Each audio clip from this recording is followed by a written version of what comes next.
గురువు ఏకలవ్యుడి బొటనవేలు తీసేశాడు. ఎందుకు తీసేశాడు అంటే ఏదో అర్జునుడి కన్నా గొప్పవాడైపోయాడని తీసేయలేదు.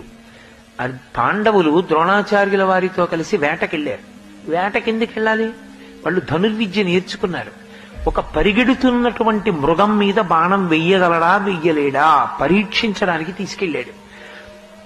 అక్కడ వాళ్ళు వేట కుక్కల్ని తీసుకెళ్లారు. వేట కుక్క అంటే దానికి ఒక లక్షణం ఉంటుంది. ఎవరైనా చాలా విచిత్రంగా కనపడ్డారనుకోండి, అది మురుగుతుంది. ఇది చూడండి ఉంటుంది. అది అలా ఆ కుక్క చూసింది ఏకలవ్యుణ్ణి. ఏమిటి విచిత్రంగా ఉన్నాడు, ఆ ఈకలన్నీ తలకు కట్టుకున్నాడు, మొలకేమో జంతు చర్మం కట్టుకున్నాడు. దానికి విచిత్రంగా అనిపించి భౌ భౌ అని అరిచింది. తనని చూసి కుక్క అరిచిందన్న కోపంతో 6 బాణాలు ఇలా 6 బాణాలు ఇలా కొట్టాడు కుక్క నోట్లోకి. ఎవరైనా ఇలా వేస్తారు, ఇలా వెళ్ళి ఇలా, ఇలా వెళ్ళి ఇలా.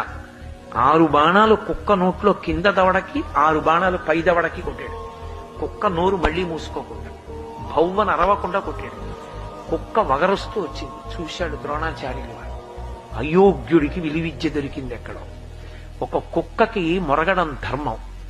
మొరగడం ధర్మమైనటువంటి కుక్క మురిగితే ఓర్చలేక 6 బాణాలు పైకి 6 బాణాలు కిందకి కొట్టాడు. సంస్కారం లేని చోటికి విద్య అబ్బింది. ఈ విద్య వాడి చేతిలో ఉంటే వాడు తన అహంకారంతో ఎవరినైనా పాడు చేస్తాడు. వాడికి ఉండకూడదు ఆ విద్య అనుకున్నాడు. వెతుక్కుంటూ వెళ్ళాడు. ఎక్కడిది ఈ విద్య అని అడిగాడు. మీ బొమ్మ పెట్టి నేర్చుకున్నానన్నాడు. నా బొమ్మ పెట్టి నేర్చుకున్నాడు కదా అని అనుమతించలేదు. నీ బొటన వీల్చినన్నాడు. ఎందుకని? ఖచ్చితంగా ఇతను తప్పు మార్గంలో వెడతాడని లెక్క కట్టాడు గురువు.